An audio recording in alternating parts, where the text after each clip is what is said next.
So naturally, as someone that's been involved in the competitive Pokemon environment for over a decade at this point, and as someone that's been in the sphere of helping other users improve their teams, I have seen a lot of great teams in my time, and I've also seen a lot of pretty subpar teams in my time. And there are a good few traits that most of these bad teams will share in general. And today I wanted to cover those in the hopes that I could give some just nice general advice to people looking to improve their teams. Naturally, this will apply to any metagame you're trying to build for, but I'm going to be looking at it through an NU lens because I figure that's the most relevant to my channel. You can still apply it to OU, UU, Ubers, anything goes, etc. But the examples I use will be for NU. Yeah, well, what's poppin', people? We're back with another video, and today, got a nice little quick guide for you. 4 reasons that your competitive Pokemon team is not good. And the first one is no identity. So, when I see a lot of teams posted in Smogon's Discord, one of the questions that I'm often asking immediately off-rip is, what is your team trying to do? And the reason for that is this. Sometimes someone will submit a team, and it frankly looks like they did this. And, I mean, this is an NU valid team, right? All of these Pokemon are usable in NU. Even most of them are viable in NU, I would say. To some degree. But, if you look at this team, the main thing you should be asking yourself is, why are these 6 Pokemon ever being put together? They just don't share any unique synergy? Any good synergy? Any... there's no reason to really put these 6 Pokemon together. And oftentimes that's what I'll be seeing when people submit teams for rating. It'll look like, 6 sets that are all valid. Maybe a little questionable here or there, but in general, I'm looking at 6 Pokemon with good sets. They tick the boxes of what you want on a competitive team, like speed control, entry hazard removal, a nice wall breaker so that a team isn't too passive. But it's just the identity of the team isn't there. And that's super important, because if your team lacks a proper identity, odds are you're gonna end up struggling with it even if the Pokemon are good, because you're just not really working towards any specific goal. You've just got 6 Pokemon, and I guess your goal is win before your opponent can win. So when we talk about having an identity on our team, usually we're talking about the team's archetype. And I've got a couple references that we could bring up in the builder here. So, team archetypes, there are generally about 4 of them, I would say. You've got your offense, you've got your hyper offense, you've got your stall, you've got, as we could even bring in a 5th, we got your semi-stall, or even just bulky offense, kind of that weird batter version that either lends itself to a more offensive or defensive approach. And then you've just got balance, which is somewhere in between. So this here, I think you could call this an offense team, but maybe it's a little bit more balanced in your eyes. This here is just straight up a balanced team. As you see here, we've got our nice little defensive core of the Sandaconda with the Vaporeon and with the Frostmoth, and in our offensive core of the Sawsbuck, the Oricorio Pom-Pom, and the Passimian. That's a nice example of a balanced build. We've also got here a more hyper offense build, in this case with sticky webs. So you've got Spite Ops to set your hazards at the start, and then you've got a whole bunch of just strong wall breakers here. Choice Scarf Braviary helps the team out because it reaffirms your goal of trying to keep up the sticky web and spikes to sweep with your wall breakers. And your late game cleaner is usually going to end up being the Braviary because it's a Choice Scarf Mon, it's just generally fast, and if your opponent ever gets a little bit too ambitious and looks for a defog, you can take advantage of that. All of these Pokemon are working towards the same goal at the end of the day, and they do so a lot more effectively because they're put into a structure that actually lends it to that goal. That makes any sense. But our next point is honestly poor synergy, and that plays a lot into the point of the identity of a team, because oftentimes what you'll see is people putting Pokemon around other Pokemon that don't really fit. So it's perfectly fine once you've got your team's identity in place to start trying to figure out what Pokemon you're trying to pair with each other. So you want to build a balanced team, that's wonderful. We need to now think about entry hazards, entry hazard removal. What's our speed on the team so that we're not just outpaced by, whatever random unboosted Pokemon that's here? What kind of defensive Pokemon are we trying to put together to anchor the team down? What is our late game plan? What kind of Pokemon are we trying to maybe enable? So, an example of this in my team builder is this Nasty Pelt Honchkrow team, where we built around an offensive core of Nasty Pelt Honchkrow and Choice Scarf Passimian. Naturally, Honchkrow is really good at drawing in fairy types, potentially luring in physical walls that think this is a physical Honchkrow. And in general, it does have nice check overlap with Passimian. And so you've got Honchkrow to weaken Passimian's checks, so that Passimian, late game, has a lot easier of a time just spamming CC. We then look to support this offensive core with this Tinkatuff here, just nice defensively, because these are both weak to fairy moves, so giving you a fairy resistance is pretty nice. And then also having knockoff support to make wall breaking a lot easier. The damage is going to stick if you start taking items off a defensive Pokemon, potentially getting heavy-duty boots off of something like an Oricorio Pom-Pom, so that Terra-Fighting Passimian's close combat will 2-hit KO it later. You've got Thunder Wave also to help out enabling Honchkrow, because of how poor its speed is.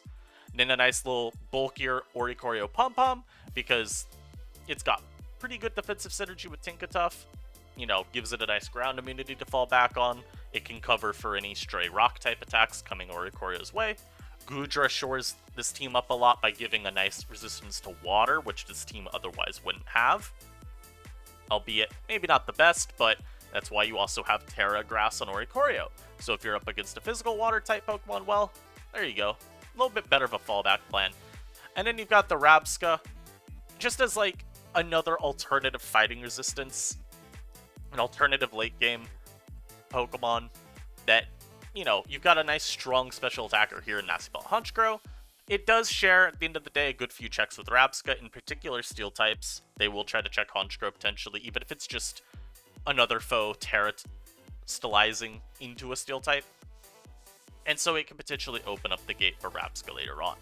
And so that's just one example. Again, like we talked about with the idea of synergy earlier on too, it kind of works with the Sticky Web team as well, where you've got Spidops, which probably isn't going to stay in the game for too long, and then you've got Defiant Braviary with the Choice Scarf to dissuade people from trying to defog away the entry hazards, because you always got to keep this in mind. Even the Lurantis on the team with Contrary, you don't want to give it a boost either.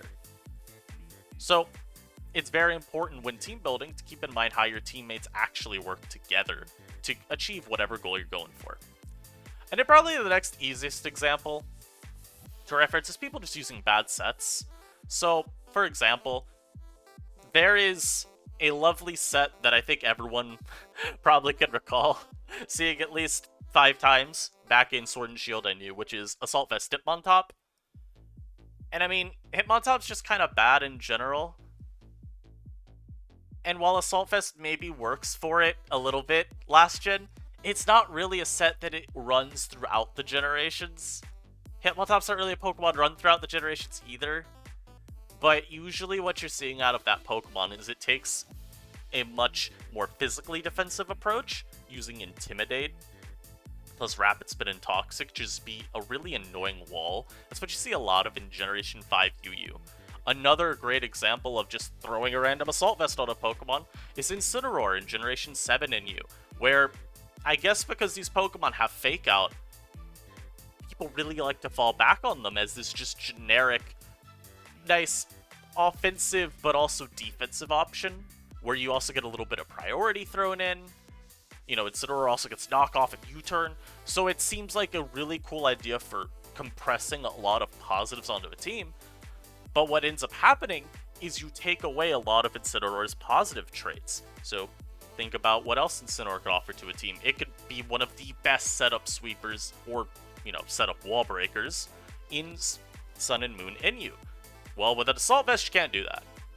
You can't run as much defensive utility either because, well, you can't run moves like Will-O-Wisp. You can't run Rest Talk if you want to run that sort of Incineroar on a much bulkier team.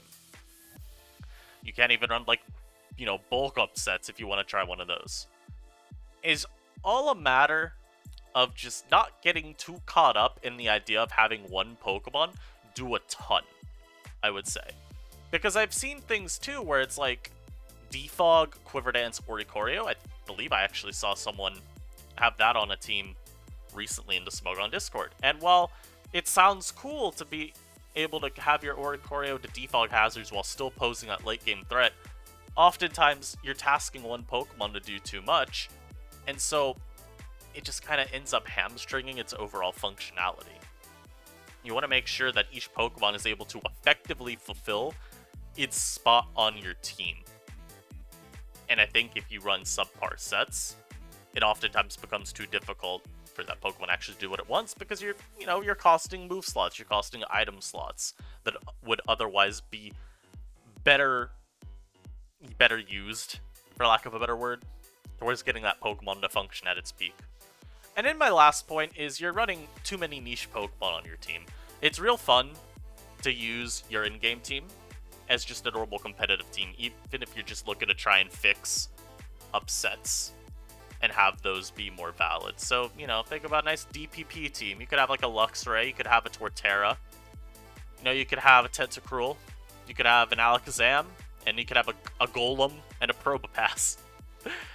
It's like, that's great and all, but at a point, the main issue that you end up facing is your team is getting power crept in a way. Like, you're just running too many niche Pokemon in a metagame where the power level is too high. Now, imagine me rolling up in an Uber's game with a Mr. Mime and a Pyroar, and then I just encounter a Miraidon and I get Electro drifted into the Shadow Realm.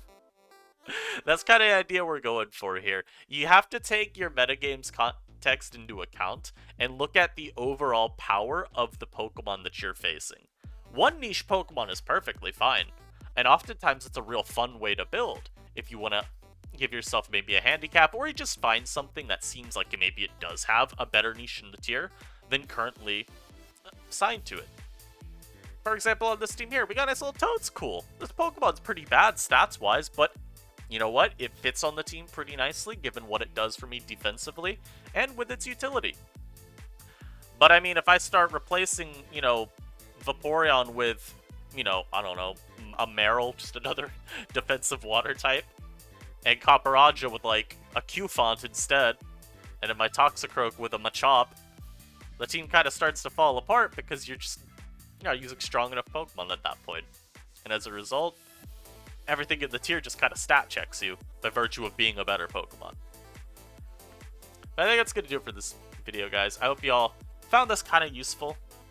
As I said, at the end of the day, I feel most teams that are struggling do fall under one of these four categories, often multiple ones.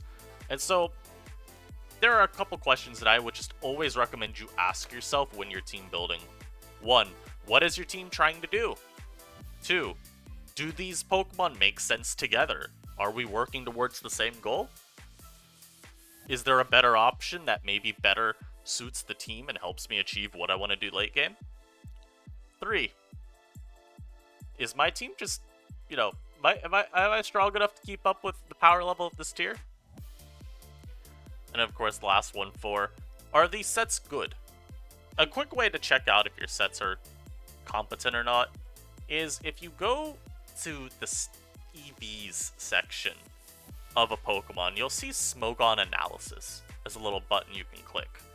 And so if we click this here, we're going to be taken to an NU guide for Passimian here. And as you can see, this is the set that Passimian is recommended within NU.